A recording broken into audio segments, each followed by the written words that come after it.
கருவேப்பிலை துவையல் அரைக்கிறதுக்கு என்னென்ன எடுத்துருங்க பாருங்கள். கருவேப்பிலை, மல்லித்தழை, புதினா எல்லாம் சேர்த்து கலந்து எடுத்து வச்சுருக்கேன் பாருங்கள். நல்லா ஒரு 2 கைப்பிடி அளவுக்கு எடுத்து வச்சுருக்கேன் நான். இதுக்கு என்னென்ன போடணும்னா ஒரு 10-12 வரமிளகா போடணும் பாருங்கள். 2 ஸ்பூன் அளவு வெள்ளை உளுந்து, இல்லை கருப்பு உளுந்து போட்டாலும் நல்லா தான் இருக்கும். என்கிட்ட வெள்ளை உளுந்து இருக்குது, அதை போடுறேன். ஒரு நெல்லிக்காய் சைஸ் அளவு புளி எடுத்துக்கணும். புளியை கோது இல்லாமல் இது இல்லாமல் எடுத்து ஊற வச்சு முன்னாடியே வச்சுக்கணும். ஏன்னா மிக்சியில் போடும்போது மையணும். அதனால் முன்னாடியே கோது இல்லாமல் எடுத்து வச்சுக்கணும்.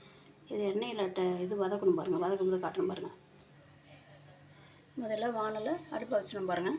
வச்சுட்டு இந்த மிளகாயை மிதமான தீயில் வச்சு ஒரு பரட்டி அப்படி எடுத்துக்கணும்.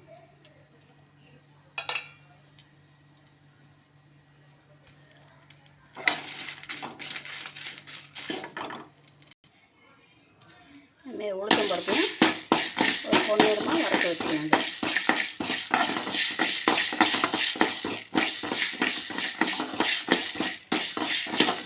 லைட் ப்ரௌன் ஆனால் போதும். அப்படியே எடுத்து மிளகா கூட சேர்த்து வச்சிடணும். அது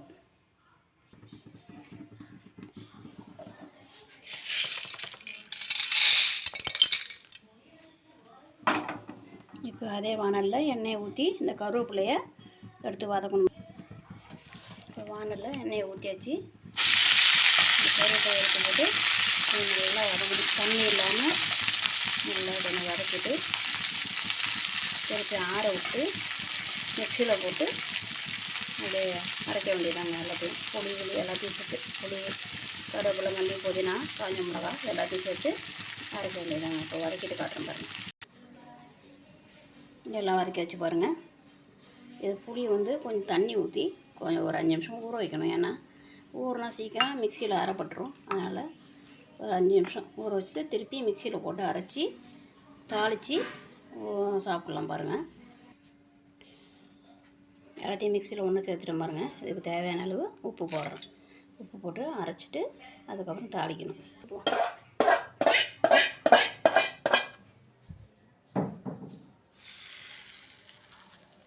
தாளிச்சு வச்சுக்கோங்க. கருவேப்பிலை துவையல் ரெடி. வெறும் கருவேப்பிலையும் போட்டு விட்டு அரைக்கலாம். நான் 3 பொருள் போட்டிருக்கேன். இது எல்லாத்துக்கும் தொட்டு சாப்பிட்லாம். சப்பாத்தி சாதத்தில் போட்டு மெயினாக சாப்பிட்லாம். உடம்புக்கு ரொம்ப நல்லது. வாரத்தில் 2 நாள் சாப்பிட்லாங்க. இது அவ்வளோ உடம்புக்கு நல்லது. தோசை, இட்லி பிடிச்சி அவங்கவுங்களும் எப்படி பிடிக்குமோ சாப்பிட்லாம். எல்லாத்துக்குமே அதாவது கலப்பு சாதத்துக்கும் சாப்பிட்லாம். சூப்பராக இருக்கும். ட்ரை பண்ணி பாருங்கள் இதுமாதிரி செஞ்சு.